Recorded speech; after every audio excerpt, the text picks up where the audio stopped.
for that. Thank you. Joining me on the program now from the Sky News Centre, Labor MP Ed Husic, and in Melbourne, Liberal MP Josh Frydenberg. Gentlemen, good morning. Ed, do you concede that the deal with the Greens has done the ALP irreparable damage? It's over now. For many in Labor, not a minute too soon. That has to be one of the weird episodes of Australian politics through the course of this year. I mean, that was a breakup note delivered in the beak of a cuckoo. I can't get over that they made their press club statement and then blamed us for the breakup. I mean, it's just insane. And it's not the reasons. It's you. And yeah, that's right. And the reasons on which they do it, you know, the mining tax, and I think they threw in the Tarkine, and I think someone had failed to install an energy efficient globe somewhere, and they decided that that was the end of the deal. So I can't. You know, I think a lot of people will be scratching their heads going, what is it all about? But I'll tell you what it is about. This is about them just trying to find a way to save two of their members that are in very tough fights, in Adam Bandt and Sarah Hanson-Young, and that's really what this is about. Nothing more, nothing less. It's done a fair bit of damage to Labor, though. The carbon tax, the demand for the carbon tax, as one person's quoted in the Telegraph this morning, saying that, you know, good riddance to the Greens, and, you know, thanks for what you left us, the carbon tax. Yeah, well, I think, and through the course of that too, I mean, I remember that they were against the assistance package for the steel industry. They wanted a $40 a tonne carbon price.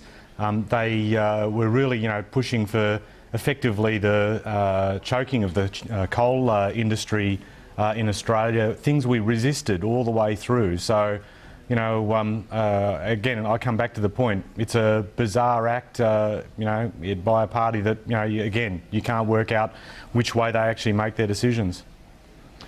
Josh Frydenberg, I want to get your thoughts on this announcement by the Greens. What do you make of it? Obviously, pragmatic announcement, but all political parties are, aren't they? Well, look, I think, you know, firstly you had Mark McGowan, the Labor leader in Western Australia, who refused to be seen with the Prime Minister when he was campaigning in the state election up there. Now you've got the Greens who are distancing themselves from the Prime Minister and the Labor Party. It shows you just how toxic the Labor brand currently is. But in reality, this is going to mean very little, because the Greens are still going to keep the government on life support, and they still bear responsibility for the horrendous policies that the Labor Party and the government have introduced, namely the carbon tax, the re-regulation of the labour market, and the 4 biggest budget deficits in Australia history. This has the Greens' stamp of approval, just as it has the hands of the Labor government on it. Ed Husic, I guess you would agree with Josh in the sense that it's not going to have any real impact, is it? Because the government is still relying on the Greens to govern. Any sentence that begins you'd agree with Josh on that, I instantly have to listen a lot closer. Well, I mean, but Josh, what's Josh arguing for? That we shouldn't have supply secured? I mean, this is, you know, throwback 1975, disco balls and dismissals. Let's have an election tomorrow. Let's have an election tomorrow, there you go. Please. Well, we announce the election and then it's always tomorrow. If we announce it tomorrow to be, we should have had it yesterday. I mean, give me a break. I mean, the thing is, you need stability. You need stability through the course of the year. If the opposition's actually advocating for no guarantee on supply, they should come out and say it. What about the political scenario here, Josh Frydenberg? There is this element of the Greens having concern about the seat of Melbourne, Adam Bandt. Also, Senator Sarah Hanson-Young is under a lot of political pressure in South Australia to hold on to that Senate seat. Are you confident that the coalition might nab that?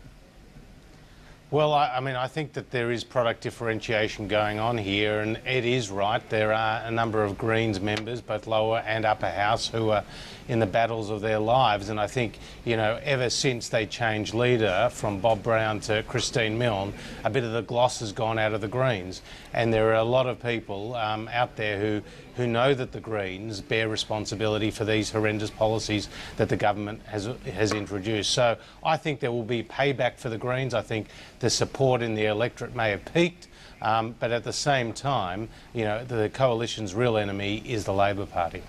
What about the sigh of relief within Labor, Ed? Was it all worth it, this sham marriage? I think it was important in a situation where we had the parliament that we had, that we needed to have stability in terms of being able to govern, and we're pretty proud of the fact that we've been able to get close to 500 pieces of legislation through a parliament that people thought would not be workable. So, you know, from my point of view, having that stability, being able to get things done has been important. All right, let's take a quick break. When we return, more with Josh Frydenberg and Ed Husic. We're also going to check in with David Lipson, who's been in Afghanistan with the Defence Minister Stephen Smith over the last day or so. So make sure you stay with us.